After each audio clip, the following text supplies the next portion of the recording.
خوای بەخشندە میرەبان سڵاو و ڕەحمەتی خوای گەورەتان لەبێ خۆشەویستان خۆشحاڵم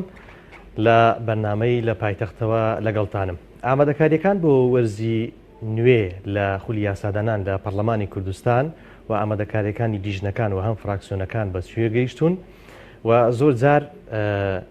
داواکاری هاوڵاتیان بۆ بەردەم پەرلەمانی کوردستان هەیە ئاخۆ چۆن هاوڵاتیان دەتوانن لە ڕێگەی پەرلەمانی کوردستانەوە کێشەکانیان چارەسەر بکەن و بابەتی بودجە کە لە ساڵی 2014ەوە لە پەرلەمانی کوردستان شتێک نییە بە ناوی بودجەی حکوومەتی هەرێمی کوردستان هاتبێ ئاخۆ لە ساڵی نوێ لە 2020 لە کابینەی نوێی حکوومەتی هەرێمی کوردستان ئەو بابەتە چۆن تێگەیشتن لە نێوان پەرلەمان و حکوومەتی لێ دێتە ئارەوە ئەم پرسیارانە و چەند پرسیارێکی دیکە لە هەردوو بەڕێزان ئەندامانی پەرلەمانی کوردستان زۆر بەڕێز ڕووپاک ئەحمەد و کاوە عەبدولقادر ئەندامانی پەرلەمانی کوردستان دەکەم بە خێراتنە دەکەم سوپاسان دەکەم کە میوانی منن لە پایتەختەوە بێگومان هەردووتان لە لیژنەی یاسایین لە پەرلەمانی کوردستان با من لەو پرسیارەوە دەست پێ بکەم بێگومان لە خولی پێشووتری پەرلەمانی کوردستان کۆمەڵێک پرۆژە یاسا ڕەنگە لە لیژنەی یاسایی بن ئەو بابەتە چۆن یەکلایی دەکرێتەوە ئێوە چۆن جارێکی دیکە پێداچنەوە یاخود سیاغی دەکەنەوە دەیخەنە بەردەم سەرۆکایەتی پەرلەمانی کوردستان بەناوی خی گەورە میهرەبان سەرەتا دەستان خۆش بێ زۆر سپاس بەم دەرفەتە بەنسبەت ئەو پێشنیازی یاسایانەی کە پەرلەمانتاران پێشکەشیان کردووە چونکە لە وەرزی ڕابردوو حکوومەتی هەرێمی کوردستان پێک نەهات بوو بۆیە تەنها پێشنیازی یاسای پەرلەمانتاران پێشکەشی دەستی سەرۆکایەتی کرابوو پێشنیازی یاسای پەرلەمانتاران کە پێشکەشی دەستی سەرۆکایەتی دەکرێت دەستی سەرۆکایەتی بە هەماهەنگی لەگەڵ لیژنەی یاسایی بڕیار لەسەر پێشنیازەکان دەدا هەر پێشنیازی یاسایەک بەپێی مادە 75 بەڕگە سێیەم ئەگەر بارگرانی دارایی بخاتە سەر حکوومەت دەبێت ڕئی حکوومەتی لەسەر وەربگرین بەڵام ئەمە لە چ کاتێک لە کاتێکدا ئەگەر پێشنیازی یاسایەکان کۆبوونەوە یەکەمی پەرلەمانی بۆ بەسرا خوێندنەوەی یەکەمی بۆ کرا پاشان ڕئی حکوومەت وەردەگیرێ بەڵام ئێستا 28 پێشنیازی یاسا ئاراستەی لیژنەی یاسایی کرابوو دانیشتنمان لەسەری کرد 14 پێشنیازی یاسامان نرد بۆ حکوومەت بۆ ئەوەی ڕئی حکوومەتی لەسەر وەرگێت چونکە بە ڕئیمە وابوو کە بارگرانی دارایی دەخاتە سەر حکوومەت بەڵام من پێم وایە ئەم ڕێکارە ڕێکارێکی چەند دروست نەبووە بۆیە دەبوو خوێندنەوەی یەکەم بۆ پێشنیازی یاسایەکان بکرابە ئەنجا ڕئی حکوومەت وەرگیرابە چۆن چارەسەر بکرێ ئەوەی کە دەڵێ تەندروست نییە بەڵێ ئەم بابەتێک کە تەندروست نییە ئەمە بچووکە پێچوانەی پێڕەوی ناخۆی پەرلەمانی کوردستانە پێڕەوی ناخۆی پەرلەمانی کوردستان بە جۆرێک ڕێکی خستووە کە هەر پێشنیازی یاسایەک بارگرانی دارایی بخاتە سەر حکوومەت دوای خوێندنەوەی یەکەم ئینجا دەنێدرێت بۆ حکوومەت بۆی ڕای حکوومەت بەر لە خوێندنەوەی یەکەم بەڵێ ئەوانە بەر لە خوێندنەوەی یەکەم نادراون بۆ حکوومەت و هەروەها 14 پێشنیازی یاساش ئاراستی دەستێ سەرۆکایەتیمان کرد بۆی بە هەماهەنگی بڕیاری لەسەر بدەین و کۆبوونەوەی یەکەمی بۆ بەستری خوێندنەوەی یەکەمیان بۆ بکرێت لەو چواردانش 2006 پێشنیازی یاسا بڕیاری لەسەردرا بۆ ئەوەی لە وەرزی نوێی یاسادانان کاری لەسەر بکرێ و دانیشتنی پەرلەمانی بۆ بەستر باش دووبارە بەخێربەی کە کاوە عەبدولقادر جێگەری سەرۆکی فراکسیۆنی نەوەی و ئەندام لە لیژنەی یاسایی با من پرسیاری لیژنەی یاسایی بکەم کە بە دڵی پەرلەمان ناسراوە دروستە گلەیەکی هاوڵاتیان بخەمە ئەستۆی لیژنەی یاسایی بەوەی کە گلەیان زۆرە لە پەرلەمانی کوردستان و ڕەنگە بە تایبەتر لە لیژنەی یاسایی و گلەی پەرلەمانتار و فراکسیۆنەکانیش لە لیژنەی یاسایی بۆ یەکە زۆر جار پرۆژە یاسا دێتە لیژنەی یاسایی گرفت لەوە دروست دەبێت کامە پرۆژە یاسا بنێردرێتە دەستەی سەرۆکایەتی ئەم بابەتە چۆن چارەسەر دەکریان قسەتان لەسەر ئەوە چییە؟ بەناوی خۆی گەورە و میهرەبان سڵاو لە ئێوە لە بینەرانی ئازیزی پێیان لە ڕاستیدا هاوڵاتی حەق خۆیەتی گلەی لە پەرلەمانتاران بکەوە لە مؤسسەی پەرلەمان بکە لەبەرەوەی هاوڵاتی پەرلەمان بەنوێ ئەندامانی پەرلەمان بە نوێنەری خۆیان دەزانن و دەنجیان پێداون بۆ ئەوەی ببن بە نوێنەریان لە پەرلەمانی کوردستان ئەوەی کە لەسەر گلەیەکان دیارە ئێمە لە لیژنەی یاساین و لە دوای ئەوەی کە لیژنەکان پێکاتوە تا ئێستا تەبان لە وەرزی یەکەمی یاسادانان بەداخەوە بەهۆی ململانەی سیاسی پارتی و یەکێتی و ئەو لایەنانەی کە بەشدارن لەسەر پۆست لەسەر دابەشکردنی پۆست و پارە و دەسەڵات لە بینی ئەو دوو حزبە تقریبان جۆرێک لە جۆرەکان کارەکانی پەرلەمان پەکخراوە پەرلەمان نەیتوانی بە ئەرچی یاسادانان و چاودێری خۆی هەستێ لەبەرەوەی حکوومەتەکە حکوومەتی کار بەڕێکرد بوو ئێمە نەمانەتوانی چاودێری بکەن لەبەرەوەی دەنگمان پێی نەدابوو و متمانەمان پێی نەدابوو و پەرلەمانەکەش چونکە پارتی یەکێتی تێیدا زۆری نەبوون ئەو منافەسە سیاسی لە بینیان هەبوو نەتوانرا جگە لە یاسای سەرۆکایەتی هەرێم و بڕیاری بە جنۆساید ناساندنی ئێزیدەکان هیچ بڕیاری شتر تێپەڕێ سەبارەت بەوەی گلەیەکانی پەرلەمانتارانیش هەر پێشنیازی پرۆژە یاسایەک کە بۆ ئێمە هات بێوەکو لیژنەی یاسایی ئێمە لە زووترین کات تا توێمان کردووەوە وەڵاممانداتەوە چونکە بە پێی پەیڕەوی ناوەخۆ ئەو پێشنیازی پرۆژە یاسانی کەەوە فراکسیۆنەکان پێشکەشی دەستەی سەرۆکایەتی پەرلەمانیەکەن و مەفروزە دەستەی سەرۆکایەتی ئاراستەی لیژنەی یاسایی بکات بەڵام لە وەرزی ڕابردوو ئەو پێشنیازی پرۆژە یاسانەی هەمووی هەبوو لەلایەن دەستەی سەرۆکایەتیەوە گەڵدرابوونەوە نەنێران بۆ لیژنەی یاسایی ینی حەقوایە گلەیەکە لە دەستەی سەرۆکایەتی پەرلەمان بکرێت کە بۆچی ئەو پێشنیازی پرۆژە یاسانەی گلدانەوە لای خۆی نەیناردن بۆ لیژنەی یاسایی ئەگەر نا هەر پرۆژەیە کاتبێ بۆ نمونە ڕەنگە ڕووپەخانیش شایدی ئەوە بدات لەو ماوەیە کە هەرچەندە لە ئێستادا پەرلەمان لە پشوش بەڵام لیژنەی یاسایی زۆرترین کۆبوونەوەی کردووە و هەموو ئەو پرۆژانەی لە ماوەی پشوەکەش بۆی هاتووە تاوتوێ کردووە و وەڵامی سەرۆکایەتی داوەتەوە هەتا ئەوانەشی کە پێویست بۆ حکوومەت باش ئەو تا قوبوڵەکە هاوڵاتیان گلەیان هەیە لە پەرلەمانی کوردستان و ئێوە ئەوەش قوبول دەکەن کە هاوڵاتیان دەبێت گلەیان هەبیوە پێتان ئاساییە بەڵام هەتا کەی هاوڵاتی گلەیی بکات لە پەرلەمانتاران و پەرلەمانتارانیش پێی وابێش حەقی خۆیەتی یعنی ڕەنگە هاوڵاتێک ڕۆژێک لە ڕۆژان ڕوبەڕووی جەنابەت بێتەوە بپرسێ من کردارم دەوێت هەتا ئێستا بۆ نمونە چەند مانگێک لە حکوومەتی نوێ تێپەڕیوە دروستە بڵێم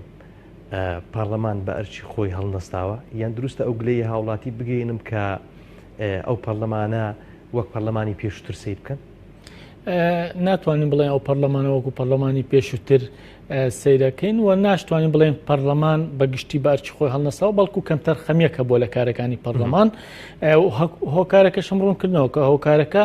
سیاسی بۆ هۆکارەکە دوو هێزی سەرەکی بوون کە پارتی یەکێتی بوون بەو شێوەیان لە پەرلەمان کرد کە پەرلەمان ناتوانێت بە ئەرچی خۆی هەستێ بەڵام ئێمە گەشتبینین لە وەرزی ئایندا کە یەکینەوە چەند ڕۆژێکی ماوە دەست پێکات ئێمە ئەتوانین زۆر شت بکەین و ئەتوانین زۆر پێشنیازی پرۆژە تێپەڕینین هەم ئەوانەی کەوا لە حکوومەتەوە بۆم دێن هەم ئەوانەشی کە لە فراکسیۆنەکانەوە ئێستا هاتوون و تاوتویەکەین ئینشاءڵڵا ئومێدەوارین کە بتوانین لە ئاست ئەو متمانەی هاوڵاتیان بین بە تایبەت لە وەرزەی باش ڕووپاخان بە ئەو بکەمە پرسیار کە زۆر جار لە پێشتردا واناسراوە کە پەرلەمان لە هەموو شوێنێک بە چارەسەری کێشەکان دەناسری بەڵام ڕەنگە ئەوە دروست بێ کە ئێستا پەرلەمان زۆر جار خۆی کێشەکانن بۆ نمونە لە دیاریکردنی یەکەم کۆبنەوە لە دیاریکردنی سەرۆکایەتی پەرلەمان سەرۆکی پەرلەمان دواتر گرفتی نێوان لایەنە سیاسیەکان لەسەر دیاریکردنی سەرۆکایەتی لیژنەکان کامە لیژنە زۆر گرینگە بەوەی کە هەموو لیژنەکان گرنگن بەڵام ئەوەی کە بۆ نمونە بۆ حیزبەکەی خۆی گرنگترە ئێستا ئەو ڕوئیە هەیە لای هاوڵاتیان کە هەموو فراکسیۆنەکان وەک یەک سیر بکەن ئێمەش ئەوا سەیری بکەین کە هەموو فراکسیۆنەکان وەک یەک خەتابارن لەوەی کە پەرلەمان لە ئێستادا خۆی زۆر زار گرفتارە بە کێشەکان نەک چارەسەری کێشەکان بێ بەڵێ دیارە پەرلەمان ئێمە دەبێ واقعەک هەیە دەبێ باسیکەین و خەڵکیش کۆمەڵانی خەڵکی هەرێمی کوردستان بزانن ئەو واقعە چۆن ئەو واقعی کە ئێستا لە پەرلەمان هەیە زۆرینە و کەمینەی پەرلەمانی هەیە زۆرینەی پەرلەمانی دیارە بڕیار و هەر لە هەم لە حکوومەتیش پێم وایە بڕیار لە حیزبەکان وەردەگرن تا ئەوەتەی لە پەرلەمان و پەرلەمان ببێتە مەرجع و حکوومەت خزمەت بە هاوڵاتیان بکە بۆیە هەیمەنەی حیزبەکان زاڵە بەسەر کاروباری پەرلەماندا و هەروە ئەوەی کە باز دەکەی فراکسیۆنەکان پێم وایە بەپێی تۆ فراکسیۆنێک کە 7 کورسی هەیە فراکسیۆنێک کە 8 هەیە پشکی کەمتەرخەمی کەمتر بەردەکەوێت لە فراکسیۆنێک کە 45 کورسی هەیە و فراکسیۆنێک کە 21 کورسی هەیە بەڵام پێم وایە ئەو فراکسیۆنانێک کە 8 کورسیان هەیە و هەروەها 7یان هەیە و 5یان هەیە و کە فراکسیۆنی ئۆپۆزیسیۆنی پەرلەمانین ئەوانە من لە ڕوانگەی خۆمەوە کە خەڵکی ژیانی دەبینین و مفاتحای خەڵک دەکەین ئەوەندەی زۆرینەی پەرلەمانی کاریان بۆ خەڵک کردو بەڵام نابێ ئەوەشمان لەبیر چێ کە ئەو زۆرینە پەرلەمانی کە هەیە و هەروەها حکوومەتی پێکهێناوە هەیمەنەی حیزب وای کردو هەیمەنەی حیزب زاڵ بێ بەسەر دامەزراوەکانی هەرێمی کوردستان بەڕاستی بەداخەوە چونکە کە پەرلەمان ئەرچی سەرەکی خۆی هەستێک کە ئەرچی چاودێریکردنی حکوومەتە و هەروەها بە جۆرێک لە جۆرەکان پەرلەمان ئەرچی ئۆپۆزیسیۆنی دەبینێ لە بەرامبەر حکوومەت چکە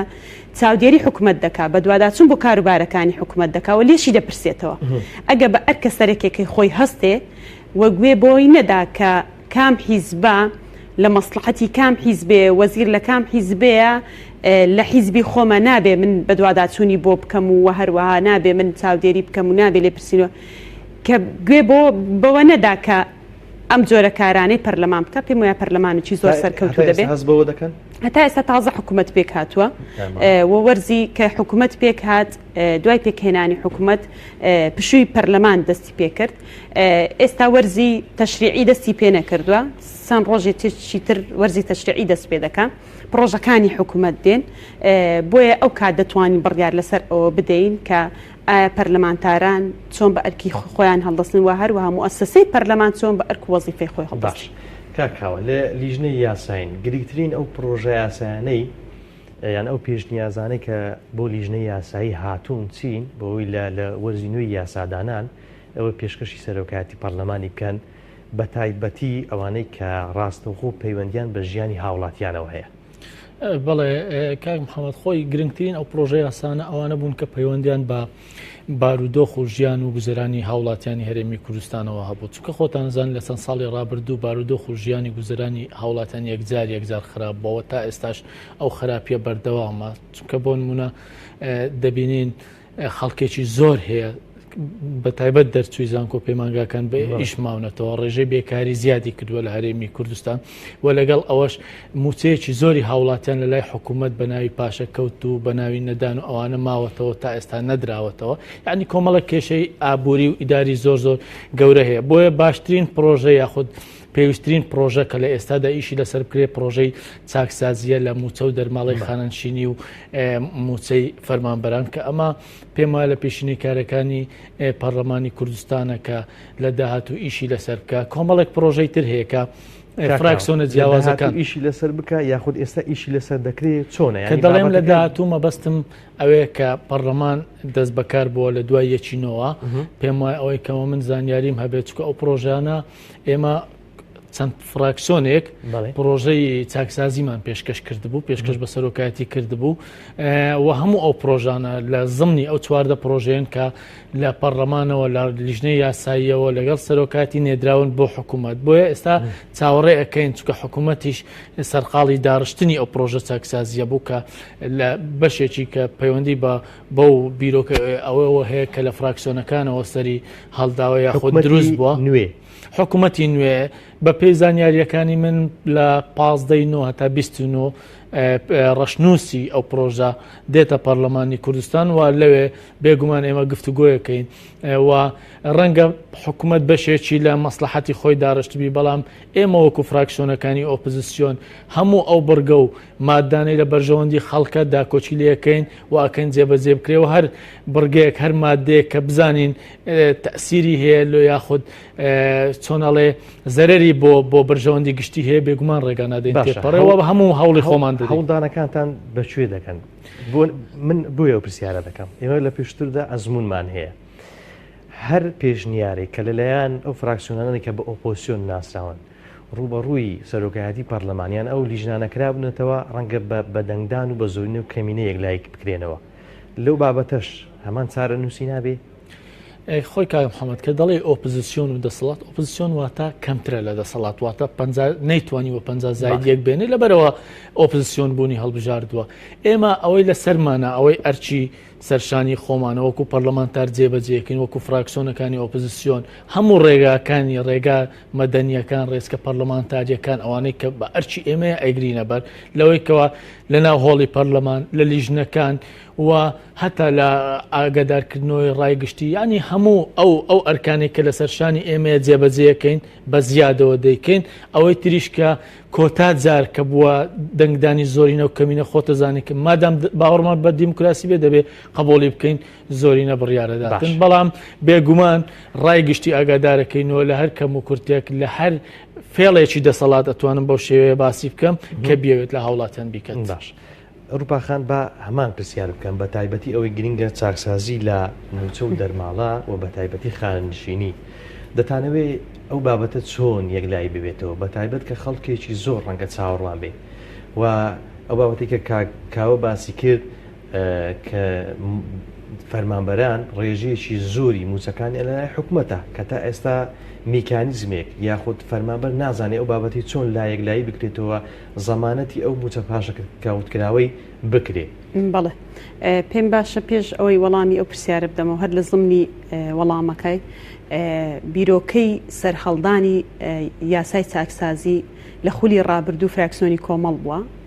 و پرۆژەکەشی فراکسیۆنی کۆمەڵ بووە پەرلەمانتارێکی فراکسیۆنی کۆمەڵ پرۆژەکەی نووسیوەتەوە و فراکسیۆنی کۆمەڵ تەبەنی کردو و واژووی پێویستی پەرلەمانتارانی لەسەر کراوە پێشکەشی پەرلەمان کراوە پاشانیش لە ڕێی لیژنە تایبەتمەندەکانەوە کە لیژنەی دارایی و یاساییە کاری لەسەر کراوە و هەروەها حکوومەت بە سوودوەرگرتن لەو پرۆژەی خۆی نووسیوە پێم خۆشە خەڵک بزانێ ینی ئەم بیرۆکەی سەرهەڵدانی یاسای چاکسازی فراکسیۆنی کۆمەڵ بووە و ئێستاشی لەگەڵدا بێ لە وەرزی ڕابردوو هەم فراکسیۆنە ئۆپۆزیسیۆنەکان ئەم فراکسیۆنی نەوەی نوێ ئەم فراکسیۆنی یەکگرتووە کۆمەڵی ئیسلامیش پێشنیازی یاسایان پێشکەشی دەستەی سەرۆکایەتی کرد پێش ئەوەی بزانن کە پێشەوەی حکوومەتیش پێک بێ بزانن کە حکوومەت نیەتی یاسای چاکسازی هەیە بەڵام بەداخەوەکو کاکاوە باسی کرد دەستەی سەرۆکایەتی یاسایەکانی لە لای خۆی گلدایەوە و یاسایەکانی کار پێ نەکرد واتە پێشنیازەکانی کار پێ نەکرد بۆی ببنە یاسا پێشنیازی یاسای چاکسازی و هەروەها پێشنیازی یاسای سندوقی خانەنشینی و هەروەها پێشنیازی یاسای چاکسازیەوە هیچ لە موچە و دەرماڵە و خانەنشینی لەو پێشنیازانە بوون کە فراکسیۆنی ئۆپۆزیسیۆنەکان پێشکەشی دەستەی سەرۆکایەتیان کرد و کاریان لەسەر کرد ئێستاش ئەگەر کە ئێمە زانیاریمان هەیە حکوومەت پرۆژەی چاکسازی دەنێرێتە پەرلەمان ئەگەر حکوومەت پرۆژەی چاکسازی بنێرێتە پەرلەمان و هەروە ئێمە ئەو پێشنیازی یاسایەمان لە ڕێی لیژنەی یاسایی ئاراستەی حکوومەت کردووە کە پەیوەنددارن بە پرۆژەی چاکسازی بینێرێتە پەرلەمان ئێمە هەماهەنگ و هاوکار دەبین و هەروەها کاریشی بۆ دەکەین. ڕژنووسی حکوومەت لەسەر بنەمای ئەو پرۆژە یاسایە کە ئێوە باسی دەکەن بۆ منە فراکسیۆنی کۆماڵی یەکگرتووەنەوەی نوێ پێشکەشی کردووە دەمەوێت باز لەوە بکەم حکوومەت هەرکە حکوومەت پێکات نووسراوێکی ئاراستەی پەرلەمان کردووە دەستەی سەرۆکایەتی پەرلەمان هەموو ئەو پرۆژانەی کە لە خولی ڕابردوو هی حکوومەت بوونە و نەبوونە بە یاسا بۆیان بنێرنەوە و ئەوەش پرۆژەی چاکسازی لە زمانی ئەو پرۆژانە بۆ کە نەبووە بە یاسا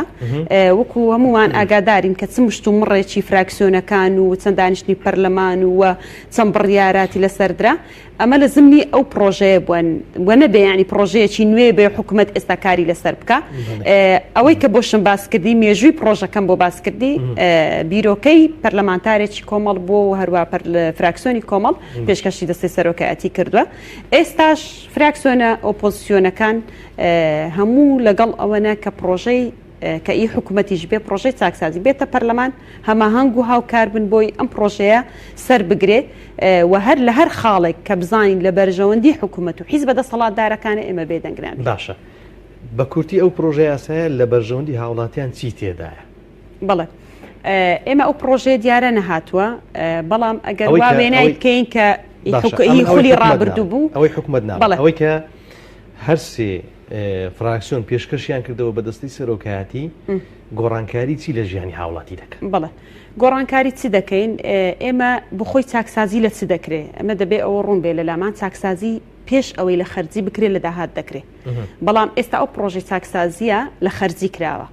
ئێمە دەبێ ئەومان لەبیر نەچێت کە دەبێت داهاتی هەرێمی کوردستان ڕوون و شەفاف بێ ئێمە هەر لە فرۆشتنی نەوت هەر لە خاڵە گومرجەکان هەر لە داهاتی سندوقی ئێستا نەوت و گازکە بووە بە یاسا نیمانە داهاتمان شەفاف نییە نازانی چەند دێتە دەستمان تۆ کە نەزانی چەند دێتە دەستت نازانی چەندی خەرجکەی بۆیە بەکەیف خۆت خەرجی دەکەی لە خەرجیش ناشەفافیت ڕوودەدا و هەروەها پێویستمان بە چاکسازیە بەڵام ئێستاش لەگەڵ ئەوەی کە ئەو قانونە چاکسازیە کە چاکسازی لە خەرجی دەکە هەر لەگەڵینە چکامە هەر قانونێک کە ناوی چاکسازی هەبێ لە داهات بێ خەرجی بێ لەگەڵین بەڵام مەفروض بوو پێشتر لە داهات بێ. ئێستا ئەم قانونە چاکسازیە ئەوەی کە پێشووتر هەبوو ئێستا نێتێک هەیە و فراکسیۆنەکان پێشکەشمان کرد ڕێخستنەوە لە دەرماڵی فەرمانبەرانە هەندێک فەرمانگە هەیە کە پێویستە دەرماڵی 100% بۆ سەرف بکرێت 150 بۆ سەرف دەکرێت هەندێک وەزارەت هەیە پێویستە دەرماڵی 100% بۆ سەرف بکرێت 100% بۆ سەرف دەکرێت ئەوە نموزەچی بەسیتە و هەروەها موچەی و هەروەها خانە نشینەوە و موچەی پلە باڵاکان موچەی وەزیرەکان و ئەو خانە نشینانی بە پلەی مدیر عام بۆ وەزیر کە ڕۆژێک لە ڕۆژان وەزیر نەبوونە بە بریکاری وەزیر خانە نشین بوونە بۆیە ئێمە بەر لەوە یاسای چاکسازی بێ من وەکو پەرلەمانتار پێم وایە دەبێت قانونی موحەدی عێراقی قانون ئینفازی لە پەرلەمانی کوردستان بۆ دەربچێت چونکە ئەو قانونی خانە نشینی یەکگرتووی عێراق کە لە ساڵی 2006 پێم وایە هەرێمی کوردستان کار بە ساڵی 2006 ینی قانونی ئینفاز بۆ ساڵی 2006 دەرچووە لە 2014 عێراق هەمواری کردوتەوە ئەو هەموارە چەندەها خەبیری لەسەری دانیشتونە و چەندەها خەبیر شەونخونیان کردووە تا ئەو قانونیان داڕشتووە قانونێکی ڕێکە و هەروەها دەگونجێ بۆ واقعی هەرێمی کوردستان بە هەندێک تعدیلاتەوە ئەو قانونە بەر لەوەی چاکسازیەکە بێتەوە ئەو قانونە بێ بۆ ئەوەی خانەنشینی بەگشتی چارەسەر بکات چکە ئێمە هەر باسی لە باڵاکان نەکەین خانەنشینی لە هێزەکانی ناوخۆ هێزەکانی ئاسایش کە دەبینین هەروەها لە هێزەکانی یەکەی هەفتا و هەشتای پێشمەرگە کە هەروەها لە خانەنشینی ئەو هێزانە دەبینین هەیە خانە نشینمان هەیە 2 ڕۆژ پێشمەرگایەتی نەکردووە کەچی بە خزمەتی 3 ساڵ کە لە شاخ بووە خانە نشین بووە بە موچەیەکی زۆر بۆیە پێمان وایە کە دەبێت بەر لەوەی تۆ دەست بۆ دەرماڵی فەرمانبەران ببەی کە مەفروزە دەستی بۆ ببەی دەبێت چاکسازی لە خانە نشینی قانونی خانە نشینی بکرێت. باش کاکاوە من لەو بڕگەی کۆتایی دەست پێ دەکەم بە تایبەت ئەوەی کە بەر لەوەی دەست بۆ دەرماڵی فەرمانبەران ببردرێ دەست بۆ هەموو گەندەڵیە کە هەیە لە بە تایبەتی لە پلە باڵەکان و لە خاننشینی نایاسایی با من کاریشی حکوومەت بە نمونە بێنمەوە بۆ نمونە ئێستا لە هەرێمی کوردستان بە نیەتی چاکسازی لە دەوامی فەرمانبەران ڕادستی پێکراوە چۆن دەتوانرێ هەمانجی نێوان پەرلەمان و حکوومەت دروست بکرێ بە شێوازێک پەرلەمان و حکوومەت هەماهنگ من لە بەرژەوەندی گشتی هاوڵاتیاندا بشتێتەوە من بۆیە ئەو پرسیارە دەکەم ڕەنگە بەڕێز شارەزاوی کە لە خولی پێشووی پەرلەمان لە کۆتاییەکەی نێوانی حکوومەت و پەرلەمان بە شێوازێک بوو کە ئەگەر دەستەواژەکە دروست بێ بیڵێم کە حکوومەت بێمنەت و بێباک بوو بەرامبەر پەرلەمان چۆن دەتوانێت لەم خولا هەمانجی دروست بکرێ؟ بەڵێ طبعاً باس لەوە کرد بەڕاستی بەداخەوە حکوومەت هەنگاوی یەکەمی بە زیادکردنی دەوامی فەرمانبەران دەستی پێکرد دەبواە هەنگاوی یەکەمی لە شەفافکردنی داهاتی نەوت و گاز دەست پێ بکردبایە کە ئێستا زۆرترین مشتومڕی لەسەرەوە هەمومان دەزانین کە داهاتەکەی ناشەفافە دەبواە هەنگاوی یەکەمی لە شەفافکردنی داهاتە ناوخۆیەکان و گومرجەکان دەست پێ بکرایە کە خەڵکی کوردستانیان بەلایەنی کەم پەرلەمان بیزانی باید داهاتی حکوومەتی هەرێمی کوردستان ماگانە چەندە و چۆنە دەبواە کۆمەڵێک چاکسازی تر لەوە دەست پێ بکرابایە کە پەیوەندی بە ژیان و گوزەرانی خەڵکەوە هەیە هەر لە گەڕانەوەی دەرماڵەی خوێندکاران هەر لە کۆمەڵێک کاری ترکە پەیوەندی بە خەڵکەوە هەیە ئەوەی کەەوە گرنگە بێڵێن بەڕاستی بۆچی ئێمە زیاتر کە باس لە خانەنشینیەکەین نائەدالەتێکی زۆر زۆر زۆر زۆر لەو چینەیە کە پێڵێن خانەنشین طبعاً لەوانەی کە بە ناحەق خانەنشین کراون بە سەدان هەزار کەس لە لیستی خانەنشینانە بە نەشیاوی و بە ناحەقی و بە نامستەحەقی خانەنشین کراوە بە تایبەت ئەو خانەنشینانەی کە لە سلکی سەربازی ئێمە نمونەمان لە بەردەستە خەڵک هەیە مالیدی 79 چەند ساڵە بە پلەی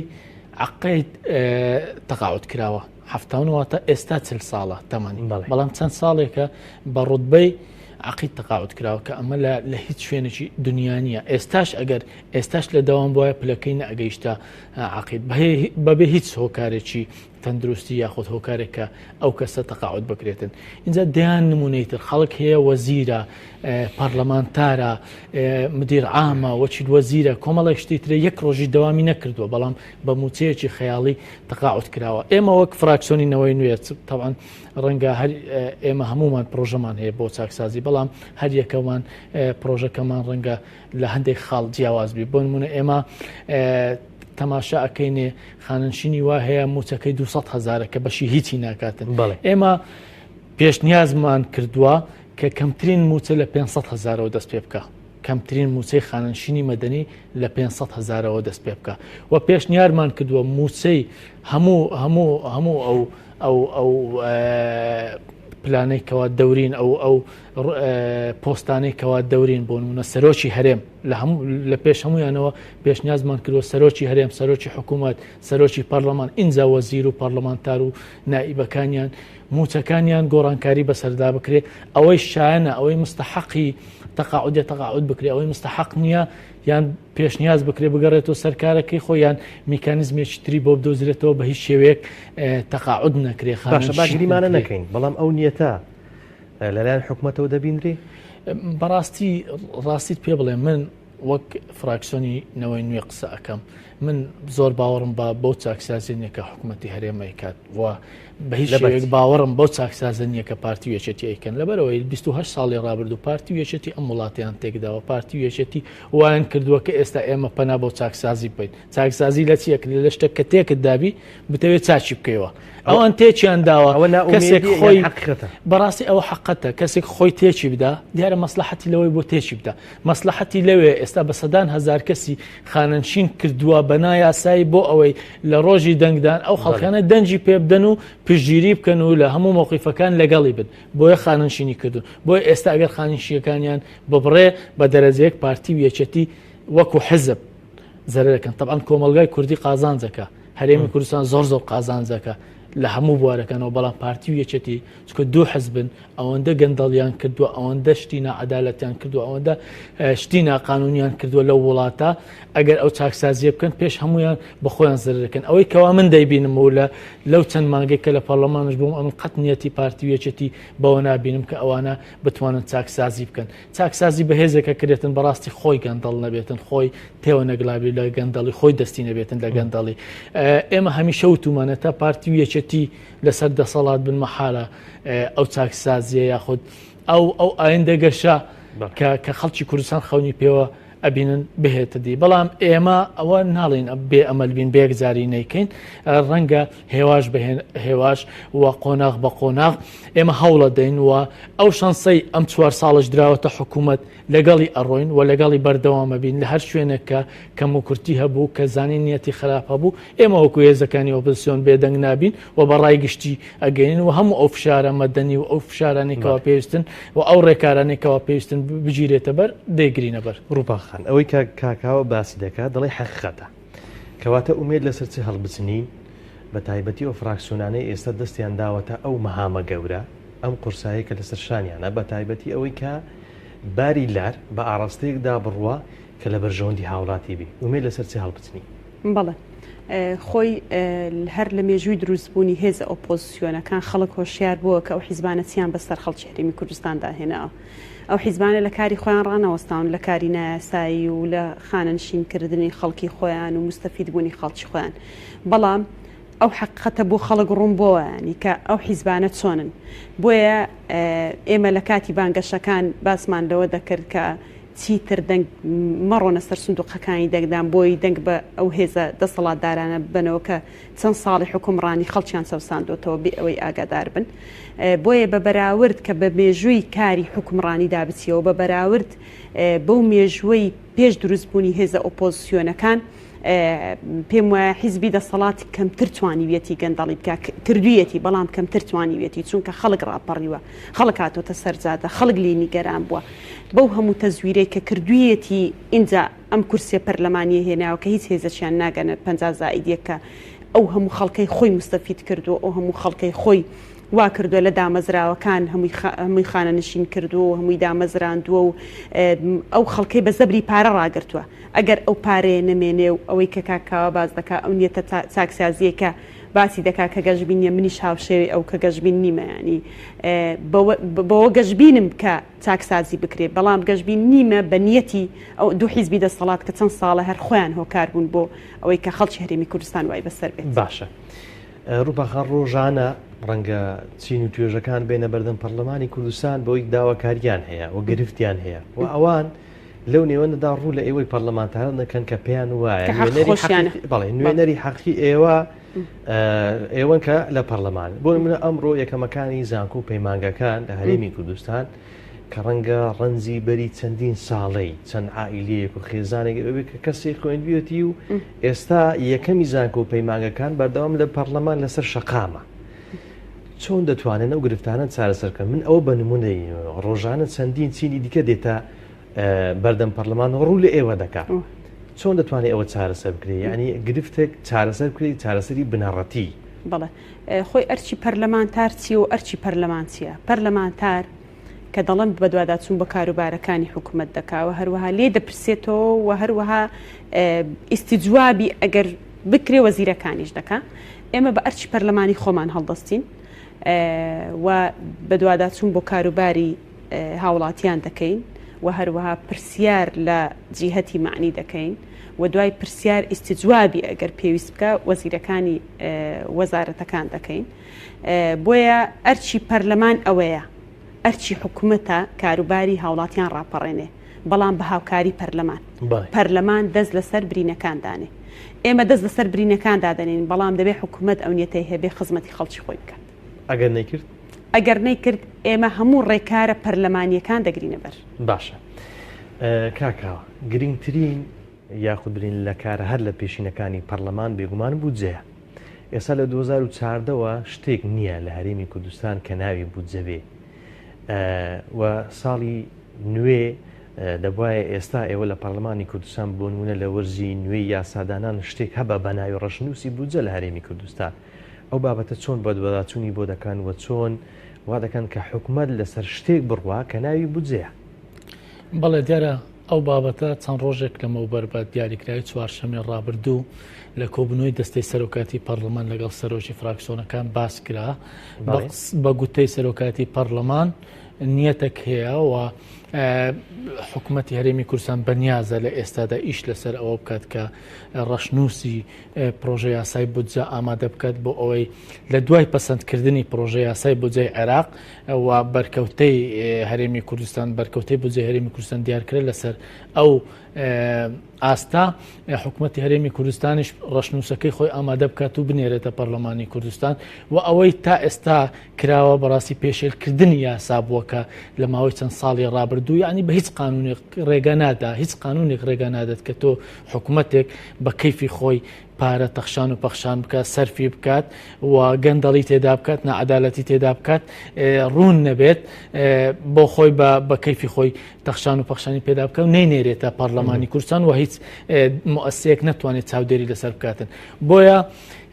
ئەوە دەستپێکی کارەکانمانەوە ئەم ساڵیش دەستپێکی یەکەم خۆلمانە بێت لەگەڵ حکوومەتی هەرێمی کوردستان بەو هیواین لە ئێستادا حکوومەت ئیش لەسەر ئەو ڕەشنووسە بکات و ئێمە چاوەڕێی حکوومەتەکەین کە ئەو ڕەشنووسە بهێنرێتە پەرلەمان بۆ ئەوی لە پەرلەمان مناقەشە بکرێت و بکرێ بە یاسا و مەرجەوە دەبێ حکوومەت ئەوە بکات هەتا لە پەیڕەوی ناوخۆی پەرلەمانی کوردستان کە لە ساڵی ڕابردوو لە مانجی حەوت هەموار کرایەوە تأکید لەسەر ئەوە کراوەتەوە پێویستە ساڵانە حکوومەتی هەرێمی کوردستان پرۆژە یاسای بودجە بنێرێتە پەرلەمان و لە پەرلەمان بکرێتە یاسا ئەوەی ڕابردوو کە ڕۆیشت دەتوانین بڵێم ڕوڕەڵکی ڕامڕۆشت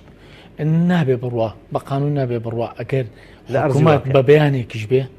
بە بەیانیش بێ دەبێ وردەکاری و چۆنیەتی خەرجکردنی ئەو بڕەپارەی کە لە ماوەی ڕابردوو چ ئەو بودجەی لە بەغدا هاتووتە دەستی چ ئەوەی کە نەوتی فرۆشتە چ ئەو داهاتە ناوخۆیە کە دەستی کەوتو دەبێ بە بەیانێک بینێرێتە پەرلەمانی کوردستان لە ئەرزی واقع تا ئێستا نەهاتۆ بەداخەوە کە وەکو وتم ئەوە پێشێلکاریەکی زەقی یاسا بووە بە تایبەت یاسای بودجە لەلایەن حکوومەتی هەرێمی کوردستان و لەلایەن کابینەی ڕابردووە یەکشتی تر بیرم نەچێت کاک محەممەد باس لەوەی بکەین کە پەرلەمانتار چی ئەکاتەوە چۆنەکە و پرسیارێکە لە ڕووبەرخان کرا دیارە ئێمە جگە لەوەی کەەوە هەوڵی جەمعیشمان هەیە وەکو هەم وەکو فراکسیۆن هەم وەکو بەرەی ئۆپۆزیسیۆن هەوڵی تاکە شخصیشمان هەیە بۆ نمونە هەردوێنێ لەسەر ئەوەی ئەو بڕیارەی وەزیری دارایی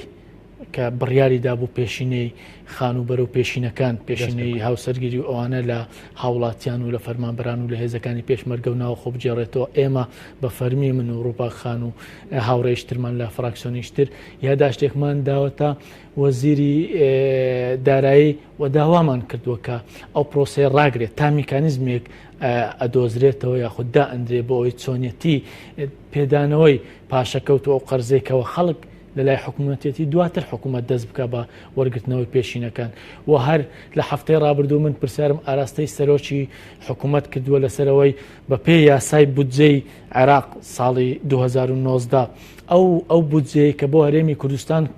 نێدراوە دەبێ بودجەی موچە بێ و بۆ موچەی مانگەکان تەرخام کرێ بەڵام بەداخەوە لە ئێستادا حکوومەتی هەرێمی کوردستان 3 موچەی فەرمانبەرانی نەداوە 3 موچەی فەرمانبەران لە دواوێ بۆیە من پرسیارم لە سەرۆکی حکوومەت کردووە کە پێویستە ڕوونکردنەوە بدات بۆچی ئەو 3 موچەیە نەدراوە ئایا کەی دەیدەن و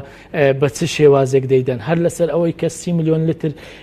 نەوتی سپیکە لە هەولێر دیار نەماوە و لەلایەن چەند بەرپرسیی سامانە سروشتەکانەوە لە ماوەی 3 ساڵ خۆراوە بە فەرمی پرسیارمان ئاراستە یاریدەدەری سەرۆکی حکوومەت بۆ کاروباری سامان لە وەڵامی حکوومەت چاوەڕێی وەڵامەکەی بێزگەلەوە وەکوتم ئەزانی چۆنە ئێستا دەست پێکە لەگەڵ حکوومەت لە چەند هەفتەی ئایندا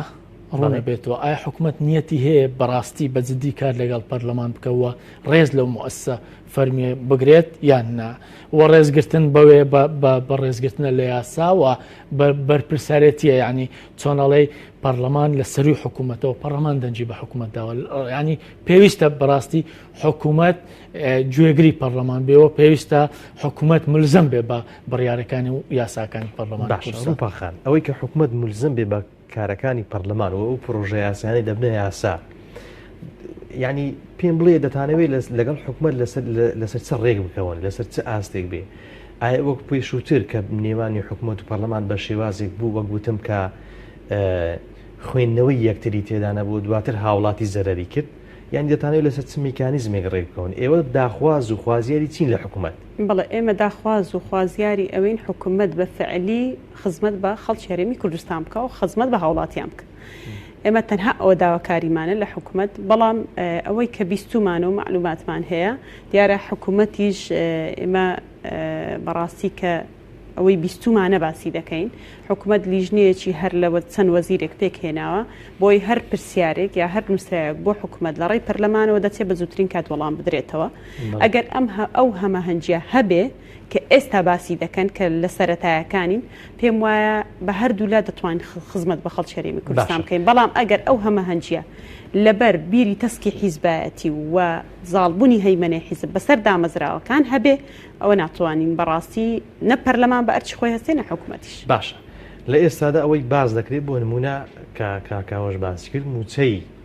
فەرمانبەران و مامۆستایانە لە هەرێمی کوردستان بێگومان لە ساڵی 93 موچە ئەوەی کە دەڵێن قەرزارە حکوومەت بەڵام لە ئێستاشدا هەر چاوەڕێ ئەوەن کە لە بەغدا یعنی ئەو بەشە بودجەی دیاری کراوە لە بۆ هەرێمی کوردستان بێ اینجا ئەوان دەتوانن موچە دابەش بکەن چۆن دەکرێت ئەو بابەتە چارەسەر بکرێ یعنی چۆن فشار لەسەر حکوومەت دەکەن کە ئایا داهاتی ناوخۆ بای ئەوە ناکات کە موچە دابەش بکرێت و چاوەڕێی بەغدا نەکرێت بەڵێ ئێمە هەر بۆ زامنبوونی گەڕانەوەی پاشەکەوتی موچە پاشەکەوت کراوەکان پێشنیازی یاسایەکمان ئاراستی دەستەی سۆرۆکایەتی کردبوو بۆ دروستکردنی حیساب بانکی بۆ موچەخۆران بۆ ئەوەی هەم قەرزی حکوومەت و هەروەها هەم کە حکوومەت قەرزاری هاوڵاتیانە و هەم موچەخۆریش کە قەرزاری حکوومەتە بچێتە ناو حیساب قەرزی حکوومەت بچێتە ناو حیساب بانکی بەبەر ئەو قەرزانەی کە هاوڵاتی حکوومەتە بەبەر یەک بکەوێ و ئەوەی تر بە میکانیزمێک بەیاسا بدرێتەوە بە موچەخۆران و بە هاوڵاتیان بۆ مەسەلەی کە باست کرد کە چۆن ئێمە هەر چاوەڕی بەغدا بین بۆی بەشە بودجە بنێرێ بۆی ئێمە بیکەینە موچە و بیدەینە هاوڵات بیدەینە موچەخۆران هەتا داهات شەفاف نەبێ ئەم پرۆسەیە پێم وایە بە سەرکەوتووی بەڕێوە ناچێ و هەروەها هەر ئاوە کێشە و کەم و کوڕی و خەلەل دەبێ کە سەرمانک هات حکوومەت سێ چوار ڕۆژ تاخیر دەبێت دەڕوا بۆ دەڕۆژ هەر موچە ناچێ و نادرێ و هەروە موچە خۆران هەر چاوەڕێنە ئەمڕۆ وەزارەتێک موچەی بەردەکەی و ئەمڕۆ وەزارەتێک موچە دابش دەکە هەتا داهات شەفاف نەبێ و هەروەها شەفافیەتی داهاتی بۆ نمونە نەوت و گاز نەچێتە سندوقی خۆی و هەروەها خانە نشینیان کە بۆ نمونە موچە خۆر لێبڕینی لێ دەبڕێ ماگانە هەتا سندوقی خانە نشینی تەفعیل نەبێ و نەبێ و هەروەها ئەوەی کە هەرێم لە داهاتە ناوخۆیەکان و خاڵە گومرجەکان نەزانێت چەندی دەست دەکەوێت بە پرۆژە نەینێرێ بۆ پەرلەمان پرۆژە بودجەی کە پێدەگوترێت لەوێ بە یاسا دەرنەکرێ ئەم کێشانە هەر دەبن من نامەوێت خەڵک ڕەشبین بکەم بەڵام ئەم کێشانە هەر دەبن ئەگەر داهاتە شەفاف نەبێ ئەمە چۆزانین کە هەم پەرلەمان هەم خەڵکیش کە حکوومەت چەندی داهاتە و ئەو خەرجیانە لەسەر چ ئەساس و بنچینەیەک حکوومەت پارە خەرج دەکە بەڕاستی ئەو کارە سات بووە لە 2014 هەتاوەکو ئێستا کە 5 ساڵە بودجە نهاتۆتە پەرلەمان پرۆژە بودجە نهاتۆتە پەرلەمان ئەو کارە ساتە ینی ئەو حکوومەتە چۆن ئەو پارەی سەرف کردووە چۆن ئەو پارەی بۆ هاتووە ئەو داهاتە لەکوێ هاتووە ئەی سەرفیەکان چێ سەرفی کردووە خۆی تا ئێستا پەرلەمان نازانێت لە خولی ڕابردوش پەرلەمان نەیزانی وە حکوومەت بەچی میکانیزمێک ئەو پارانی سەرف کردووە هەر وەزارەتێک چەندی بودجە بۆ پراوتەوە وەزارەتێک هەر وەزیرێک هەر وەزارەتێک سەلاحەتی چەندی سەرفی هەبووە بۆیە بەڕاستی ئەمە خەلەلە ئەگەر حکوومەت لە چوارچێ ئەو هێڵە گشتیانی لە بەرنامەی کاری حکوومەت لە پێش پەرلەمان خستی ڕوو ئەگەر نیەتی وابێ ئەو هێڵە گشتیانە هەمووی بە پرۆژە بنێرێ بۆ پەرلەمان و هەروە نیەتی چاکسازی هەبێ دەبێت ئەو کێشانە نەمێنن ئێمە ژۆک پەرلەمان و پەرلەمانتاران چاودێری ئەو بەرنامەی کاری حکوومەتە دەکەین کە ئایا تا چەند نیەتی جێبەجێکردن هەیە کاکاوە بێگومان گرفتێکی بەردەوام لە هەرێمی کوردستان بە تایبەتی لە کاتی دروستبوونی بەناو قەیرانی دارایی زیادکردنی باج و ڕسوماتە لەسەر هاوڵاتیان و دوایینیان بە ئەلکترۆنیکردنی نووسراوی دادگاکانە و وەزارەتی دادا ینی بەردەوام ئەو ڕسوماتە لەسەر هاوڵاتی زیاد دەکرێت بەڵام لەو نێوەندەدا چێ دەبێت پشتگیری پەرلەمان بکە لە کاتێکدا ڕەنگە خەڵکی هەمووی چاوەڕێی ئێوەی پەرلەمانتاران بکە کە بە یاسایی شتەکە ڕێگی بخرێ حکوومەت بۆی نەبێ هەر کاتێک بیستی باج و ڕسومات زیاد بکات ئەزانەیە کاک محەممەد لە هەموو دنیا چۆنە پێش ئەوەی کە تۆ ئەرکێک بخەیتە سەر هاوڵاتی وەکو حکوومەت دەبێ مافەکەی پێ بدەیت ینی بەداغەوە لە هەرێمی کوردستان ئەرکەکەی خاتە سەرشانی بەڵام مافەکەی پێنادا حکوومەتی هەرێمی کوردستان لە هەموو ڕووەکەوە لە هەموو سێکتەرەکانەوە باجی زیاد کردووە بەبێ ئەوەی مافی هاوڵاتی مافی فەرمانبەر مافی خەڵکی ئاسایی مافی خەڵکی کاسبکار بدا مافەکەی نەداوە بەڵام ئەرکەکەی خستۆستە سەرشانی کە ئەمە نەعەدالەتەکەی دروست کردووە ئەوەی ئێستا لە کێشەی عەریزە نووسەکان لە کێشەکانی تر لە زیادکردنی باجەکان گەورەترین بەڕاستی گەورەترین زوڵمە لە هاوڵاتیان ئەکرێت لەلایەن حکوومەتی هەرێمی کوردستان هەتا لەسەر زیادکردنی دەوام بەو شێوەیەوە بەبێ ئەوەی مافەکانی فەرمانبەران بدرێتەوە کە ئێستا داوامی کردوتە تا کاتژمێر 3 بۆیە ئێمە وەکو پەرلەمانی کوردستان لە کێشەی عەریزە نووسەکان بێدەنگ نەبووین بە تایبەت لیژنەی یاساییەوە ئێمە با فەرمی نووسراوێکمان ئاراستەی لە ڕێی سەرۆکاتیەوە ئاراستەی وەزارەتی داد کردووە کە ئەو گرێبەستەمان بۆ بنێرێ کە لەسەر چه ئەساسێک ئەو گرێبەستە لە نێوان وەزارەت و ئەو کۆمپانیا کراوە کە ئێستا بە حسابی خۆیان عەریزیان کردوتە ئەلکترۆنی و لە 2500ەوە کردویانە بە 25,000 دقات زیادیان کردو بەسەر هاوڵاتیان نازانین چێ لی مستەفیدەوە چێ لە پشتە بەڕاستی لەبەرچی بەو شێوازە کراوە بۆی ئێمە چاوەڕێی وەڵامی وەزارەتی دادەکەین کە بە نووسراوی فەرمی وەڵاممان بداتەوە دەقی گرێبەستەکەمان بۆ بنێرێەوە ئێمە لێکۆڵنەوەی یاسایی خۆمانەکەین و دوزار بڕیار لەسەر ئەو بابەتە ئەدەین باشە من کاتم کەماوە بە پرسیاری بکەم کە ڕەنگە ئێمە ئەوەندە مەشغوڵ کرابین بە بابەتی موچە و بودجە و بابەتە سیاسیەکان بابەتێکی گرنگ کە ئێستا لە کۆمەڵگەی کوردی بە تایبەتی لە هەرێمی کوردستان هەیە ئەویش بابەتی بە تایبەتی کوشتنە لە هەرێمی کوردستان و چۆن دەکرێت پەرلەمانی کوردستان لە ڕێی پرۆژە یاسایەک و پێشنیارێکی یاسایی ئەو بابەتە چارەسەر بکرا و ڕەنگە بەشێک لە گرفتەکەش بکەوێتە سەر ئەستۆی پەرلەمان